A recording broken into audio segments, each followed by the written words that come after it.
Why does Faygo shit keep leaking? Honestly, it's his fault. And once he starts realizing that he keeps delaying shit and that it's his fault that it's leaking, like, just drop the music, bro. Drop the singles. Even if it leaks, just force drop it, bro. It might not be completely ready, but fuck it. Shit is so easy. Like, he's got the label budget behind him, or at least like he's got money behind him. He got money himself. He got M's allegedly. So just pay a dude $500 to make a music video real quick and just drop it if it leaks. Like, fuck it. It's crazy how much of a bag he's losing out on too. Especially because realistically, again, he was blowing up before Yeet. He could have easily been at like a Yeet level right now. And the whole music landscape could be different, because if he was the one that was tearing the game up the same way Yeet was, like he was doing more like R&B, like singing, rather than like the rage beats kind of. So it could be a whole different game. But now Yeet took over, like, SoFaygo's kind of in his own lane now, where maybe it's a little bit harder to blow up. If he was an Opium, yeah, he might have signed to the wrong label. It doesn't seem like Travis really knew what he was doing. He probably... SoFaygo was young, right? I don't know what age Don Toliver was when he signed to Cactus Jack, but let's just look that shit up.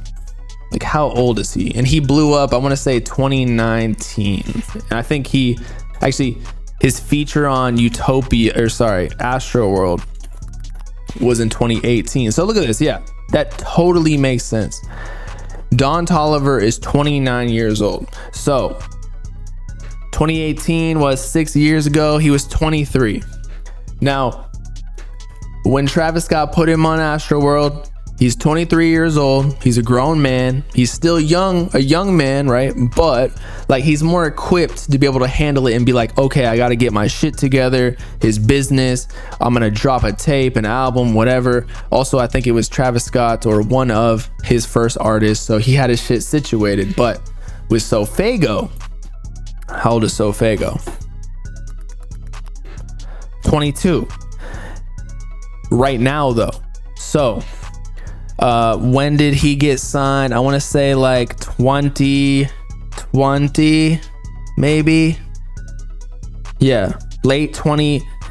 He was talking to them like late 2020-ish, maybe early 2021. So, maybe it was 2021. So that was 3 years ago. He was 19 years old. There's a huge difference with maturity when it comes to a 19-year-old versus a 23. He's not even the same age yet that Don Toliver was when he first got his big look from Travis Scott. So at 19, that's probably what fucked it up. He didn't know what to do, and he probably didn't have good guidance from Travis Scott because he already signed Sheck West, Don Toliver. Travis was like, he probably overestimated his pull, where he's like, oh yeah, you're signed to Cactus Jack. He think he Opium, where you're just gonna blow up just by being my artist, and then it just didn't necessarily happen. You know what I mean? So one, SoFaygo just not being ready to actually blow up and like get his business shit together, where right after he gets the cosign, let's drop an album, Pink Hearts. He doesn't have a manager that's telling him like, yo, you just gotta drop it. Stop being so self-conscious about Pink Hearts and trying to do extra shit and waiting 2 years. And then two, Travis Scott just being like a even bigger superstar than he was, doing McDonald's collabs, having multiple artists, not having enough time to actually develop SoFaygo because he's off flying around the world. He has multiple kids now, piping out Kylie Jenner whenever he wants. Shit, I'd be distracted too. So that's what I feel like, that's what actually happened. And so there's just like it's just not working. However, if he signed to Cardi still got that Opium effect though. So Cardi don't even have to talk to him. Just being associated with him, you get some like dark aura around you that just bots hella fucking followers. Not bots it, but like you'll gain 1 million followers right there. Bro got in that 360 deal and peeped he couldn't drop. Nah, he's not even in like a big label deal right now. He's still technically independent. Cactus Jack is kind of just, it's not even, it's an imprint, but like he didn't actually it's just like an affiliation thing. It's not even really music related yet. Now, when he signs, it'll be through Cactus Jack imprint of underneath another label that's actually backing the money. But Cactus Jack isn't actually funding the SoFaygo music, if that makes sense. Like when Cactus Jack or even YSL, I think YSL is under 300. Correct me if I'm wrong. It's under another bigger label, or say like, what's another one? Like Cardi, Opium. Opium's under Interscope. Opium's not funding shit. They go to Interscope. They're like, yo, we got this artist Ken Carson. Give us $1 million so we can give $500K to him for a marketing budget.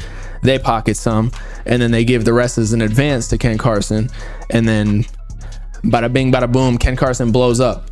But with SoFaygo, he just didn't even, he signed to Cactus Jack. So Ken Carson signed to Opium originally, but if you recall, with like Teen X or one of his first projects, it was just Opium, so that he didn't even get any funding yet. It was just off of Cardi's pull. Same thing with SoFaygo, just he's still in that situation right now. So he's not even in a 360 deal, if you ask me. What is the reason he's not dropping, bro? I think he just feels like stuck. Imagine your shit just keeps leaking every single week, and you're like, damn, I don't even know what to drop, because this could leak literally tomorrow, and then I can't drop it, even though we all know that he could. But like, he can't use it on a project because the fans have already heard it, and he still has like an underground fan base, mostly because he hasn't blown up yet. So like, they're just gonna be pissed that they're only getting old songs that have leaked already. So I get it, I really do. But then just carry around a fucking hard drive so nobody can leak it, bro. That's all you gotta do.